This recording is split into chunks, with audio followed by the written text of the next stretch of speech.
I'll lead you in. Hi everyone, and welcome to today's debate. Today we're joined by our Sport and Exercise Science department and some of the team from here, and we're going to be talking about the role of technology within sports coaching. So today I'm joined by Wilson, Julian and James. I'm going to pass over to Wilson to introduce himself first. Hi, good afternoon everyone. My name is Wilson Rushton. I am part of the UCEN Sports department, and I am the programme leader for the FDSC, or Foundation Degree in Sports Coaching. And I also teach across all the other sports provision, sports programmes as well. James? Yeah, I'm the course leader on the top up. Again, I teach across sports science and sports coaching. My background and my specialism, if you like, is in coaching. Also work as a football coach in a local academy and in sports psychology support, which I've been doing for quite a while. I don't want to admit how long, but quite a while. Yep, Julian? Right. Afternoon, my name is Julian Monk. I teach across sports coaching, also with sports science as well. Background basically is strength and conditioning. So I'm involved in professional sport, particularly football for, well, probably getting on now for about 26 years. Brill. So today you guys will be talking about the role of technology in sports. So if I pass back to you, James, do you want to introduce the topic? Yes, we're looking at technology in sports. So this is a topic that we've debated and discussed on the top up this year as part of the contemporary issues unit. So the main debate around it is whether technology is actually a fair thing to have in sport, or whether it could be classed as cheating. So what are your thoughts on that, gents? I suppose it's the context in which it's used, really. I suppose that the first thing that comes to my mind is the 2008 Beijing Olympics and how world records were broken because of the new sort of advanced swimsuit. So possibly when it comes to the sort of impacting world records and stuff like that. Yeah, so that actually got banned, didn't it? Because, like I say, the world records tumbled quite quickly. So along that, something similar that's happened very recently was, I guess, Eliud Kipchoge, when he sub 2 hour marathon time. So obviously that wasn't recognised as official because he had lots of help from technology trainers with kind of pacemakers and favourable conditions and things like that. So the main kind of debate around technology is it unfair because it doesn't kind of level the playing field for everyone. So your average grassroots player, for example, isn't party to the same technological advantages that maybe elite athletes have. But then you could argue if they're elite, maybe they should have that. What do you think, Julian? What do I? So it's an interesting one if you start looking at tech. I mean, where does it start changing on that as far as performance goes? I mean, you highlighted things like looking at things like shark suits, and also then about Kipchoge, but physically he's still got to be able to do it, in effect. So he's still got to have that physical capacity to be able to perform to maintain that speed, and also be able to do at that level for that length of time. It's interesting. It's whether it's open to everybody at that level to have the opportunity to use it. I mean, because the other sport where technology, you could say, is actually a really big influence is cycling.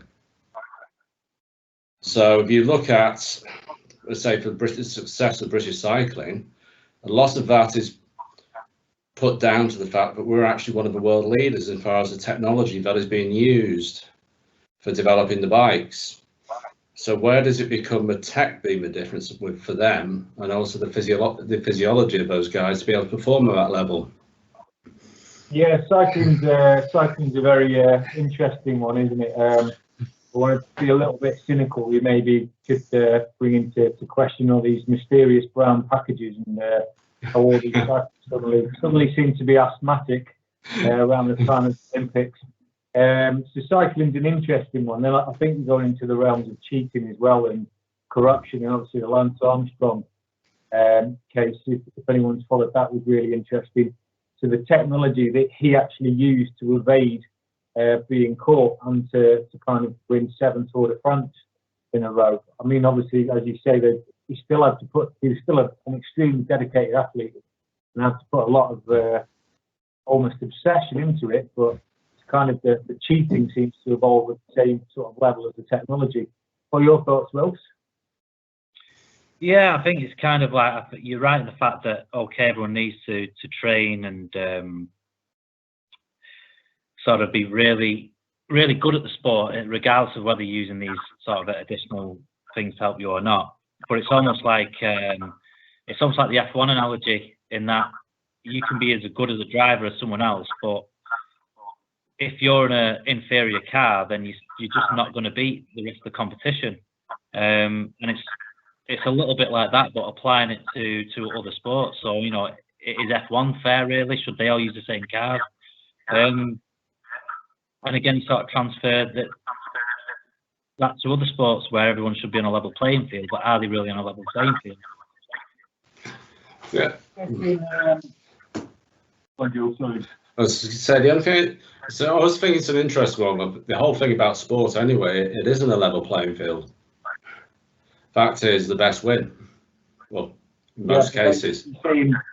Maybe it's a budget thing, but I think there are ways of cheating or trying to level it a little bit more in some ways. I think one of the big things in football at the minute is kind of the Moneyball approach, what Brentford are doing in terms of having a proper business model, which doesn't happen that often in football, and basically having something where they're buying talent cheaply and developing them and then selling them on at a profit, plus performing really well on the pitch.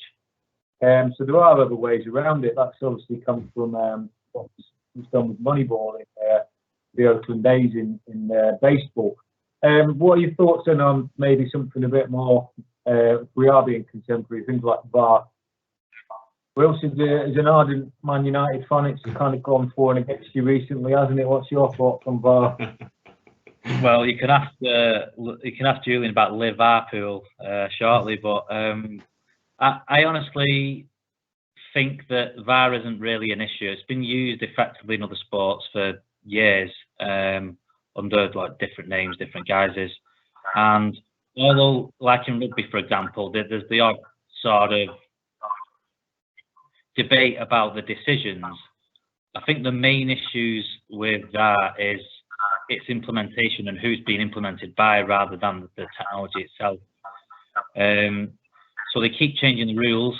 They've changed the rules a number of times. So, for example, penalties from the start of this season was if it struck your hand, it was a penalty without question. Now they've gone back a little bit to the sort of, well, could he got his arm out of the way, or so they keep changing the rules of that, which creates that inconsistency. So people automatically blame the technology, but it's not necessarily the technology that's the problem. It's the rules that are being implemented around it. That's my own personal opinion.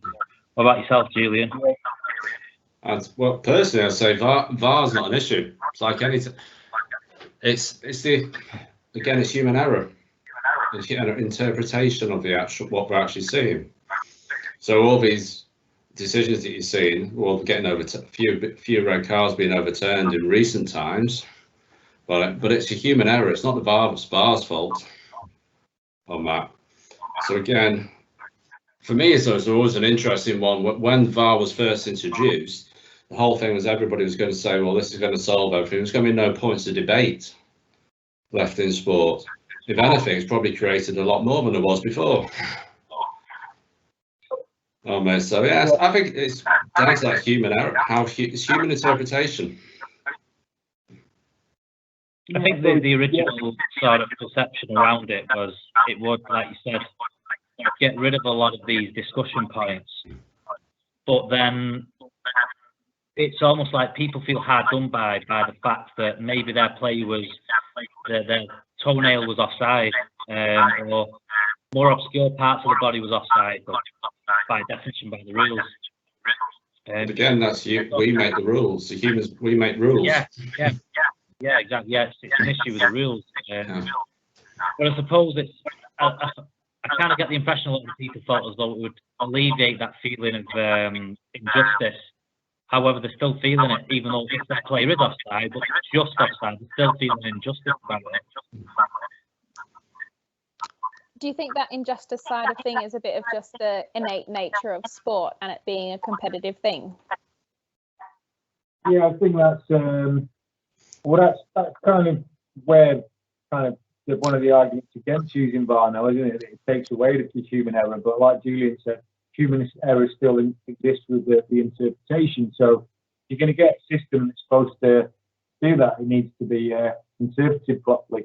Like I said, there's a lot of VAR decisions that have been made on the day that have subsequently been seen as poor decisions by the referee. So yeah, like Julian said, it's down to how it's not the technology, it's more how it's used.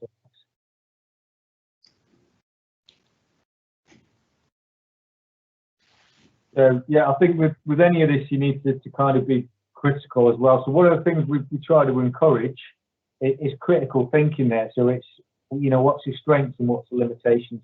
So when Wilson's kind of specialist research, so we'll tell you that any specific research method has its own strengths and limitations.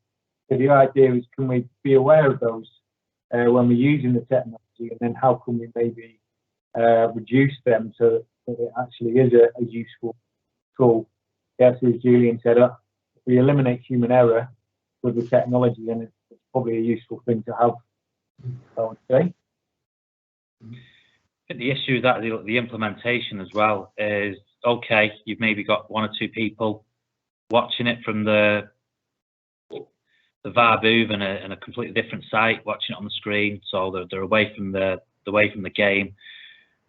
However, there's also, even though they're trying to be objective, there's subliminal messages that are being sent out to the referee. So if a referee has to look at something, subliminally, that's telling the referee that they may have got a decision wrong and that the VAR officials think differently.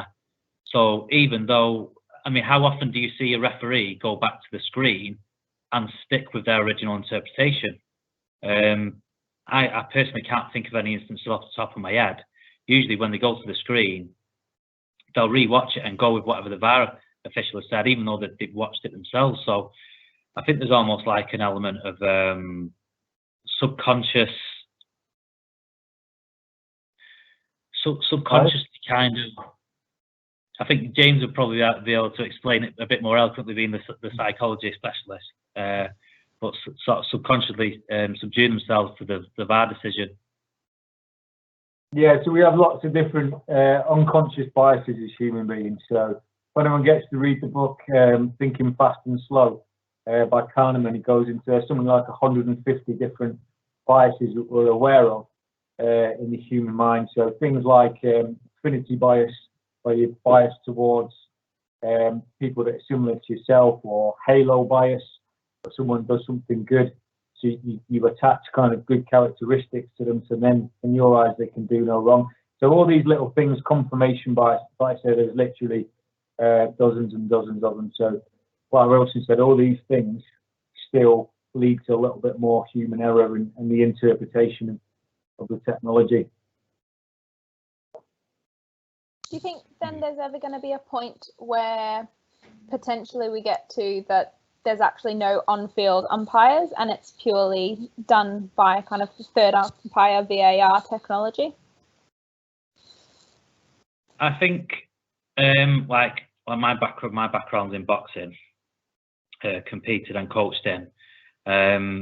Now in amateur boxing, they've tried to, like for a number of years, the late 80s, early 90s, they sort of introduced the point scoring system where it was a case of, okay, well, instead of coming away from that subjective, a judge decides whether one person's won a round or the other person's won a round, the 10-point scoring system, 10-9, like you see in professional boxing. They tried to make it a bit more objective, where it was like, okay, if you score a punch, you press a button and then the person scores a punch, and whoever's totaled the most amount of punches landed at the end of the fight, then that wins. The problem is that there was okay, we've got the visual angle, so depends on where people are sat, will they see that punch? They may be sat at an awkward angle where they don't see punches landing, or they see a punch that looks like it's landed but it hasn't. So the way they try to address that is throw more judges in from different angles. So you've got 5 judges, and 3 of them have to press the button within a split second of each other. But even then, it had its issues, because if someone wasn't quick enough on the button press, it wouldn't register the punch. If someone landed multiple punches very quickly, it would only register 1 punch, not multiple punches. So even when they've tried to change the technology from being subjective to objective, there's still been big issues of human error. And I suppose if the reason why they haven't tried to implement technology like fencing doesn't quite work, but maybe fencing could possibly work if you know a little bit about fencing. Any Julian, James, you know anything about the fencing, the way that works? It's the scoring system. You have to actually make contact with the tip of the sabre or onto the actual suit on scoring part of the front of the suit for it to register.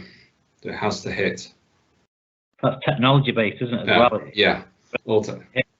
Yeah. So I suppose you might say possibly in fencing they've gone a long way to sort of eradicate that human error. But other sports might be a bit more difficult. What do you think about football, James? I think it's a really good question. I don't think we're near that now. I think one of the issues, or one of the reasons we still do have referees, is to make instant decisions. If you had to, I mean, similar to what Wilson said, if you had to have a computer to make every single decision, then each game would probably last about 10 hours. So I think you still need that human interaction there to make instant decisions. And technology at the minute is there to back up any contentious ones. But who knows? We can't really say where technology will go in the future. At present, and I still think you get that maybe the calming influence sometimes of the referee as well in football, particularly in rugby. I know rugby's a little bit different from how they speak to the referee and address the referee. But yeah, at the present, I'd say no, but it could be an interesting experiment to have in the future. The only concern is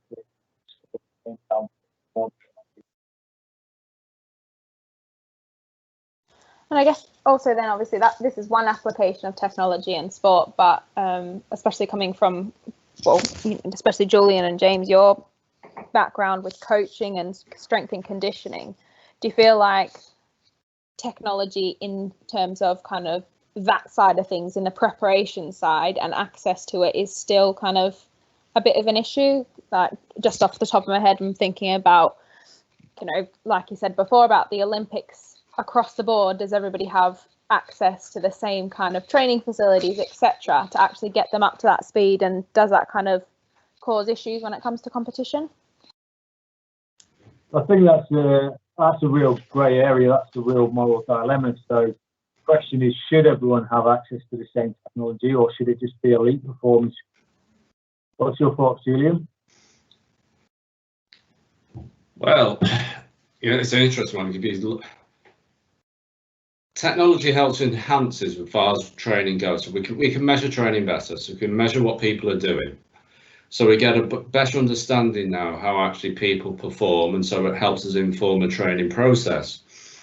So yeah, if you have the systems in place that allow you to analyze your training, so you can actually then help you to inform better training, inform your training process, then yes, it's an advantage to that.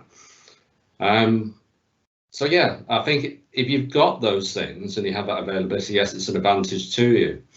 But I still don't think it will stop certain people from getting to the top. So those who are, let's say, more, those real exceptions. So if you look at Usain Bolt, I don't think he had potentially the same access when he first started out in Jamaica that a lot of these sprinters would have to in America, for example, at some of their high schools there and training facilities. So I think in some certain sports, the best will get to the top. It's a fantastic point, really. If you ever watched the documentary about Usain Bolt, he's actually training in. They've got a the gym consists of a few rusty old weights, and the guy's just got a stopwatch. Yes, this is the greatest sprinter of all time. There's not a timing gate or any sports science inside, so that's another kind of element to the argument, I guess. Yeah. I think going back all the to gear and no the idea. point. What's that, Rose? All the gear and no idea comes to mind, which is it was interesting because sometimes annually I take the students to like the Trafford Golf Centre, and we speak to the director. He does like has a bit of a chat with students and stuff, and he talks about if you've got X amount of money to invest, what do you invest it in? We live in a capitalist world, so people have capital. Where do they invest it into? Now, would you rather invest that £1,000 if you got £1,000? Would you rather invest that into some fancy gear, or would you rather invest that into some lessons to get better? Now, it seems some people may actually choose to buy the fancy gear, thinking that will improve their game better than investing the money into being coached. However, that's probably not a very good way of thinking. I don't know, yourself, Julian, James, have you come across that yourselves, where people have been more interested in investing in sort of fancy gear than rather investing in coaching? Yeah, I'd say that. Go on, James. Yeah, you look at football is a great example. So you look at academy football, you've got sort of Cat 1, Cat 2 academies that have got all these amazing facilities. But you could argue that maybe that's detrimental. So, you know, you hear tales of Man City kind of sending cars around to pick the players up from the house and bring them to this amazing facility, and whereas other kids in sort of Cat 3 academies where I work, they're having to get 2 buses, and you know, they really want it, they really have to do it. So in that case, I think you might be spoiling them. And to use like an example from boxing, Joe Calzaghe, who's one of the few to retire undefeated, trained in the same horrible, leaky, rundown gym throughout his whole career. So he didn't let success mean that he went and invested in loads of fancy stuff. So which Rocky is it? Is it Rocky 3? Rocky 3.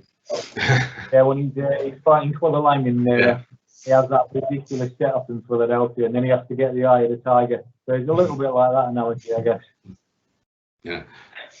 I actually think we used to mention about golf's an interesting one of that, because I think that this really applies to the recreational golfer, in that most of them will buy the technology in preference to actually probably having lessons, because of the advertising stuff that goes behind all this great gear. But if they see the fact that all the things about, but these balls will fly further if you hit them, this club will help you hit straighter, people see that as the easier, quicker win than actually trying to spend time to actually correct what's going on with the swing and actually spend the time practicing through lessons. Are you talking from personal experience here, Joe? I don't need that fancy equipment. Just on that, and it kind of goes back to what you were saying then about Usain Bolt then. Recently there's been a bit of discussion around why are there not more fat footballers, I think is a very colloquial kind of discussion around it. And essentially looking at, especially at those grassroots level, there's such a focus on fitness, potentially in preference to skill and talent. And I guess, again, going like you were saying before about Usain Bolt, at the end of the day, he's going to achieve because he's got that talent. That's kind of, it's there through and through, isn't it? So I don't know how you think that fits into kind of this similar conversation, I guess. Well, an interesting one for me is because my background is I started out when I worked at Liverpool Football Club at the academy when it first started. So you're talking back in 1999. So if you're looking at the setup then, the only person that was actually involved with the whole sports science fitness coaching side of it all was myself. Where if you go into a category 1 academy now, and you look at the support that actually sits around every team, so you've got sports scientists, strength and conditioning coaches, performance analysis for every age group. Whereas when I first started, it was just me covering everything from 9 to 19. So now the support services that are around these players is absolutely unbelievable.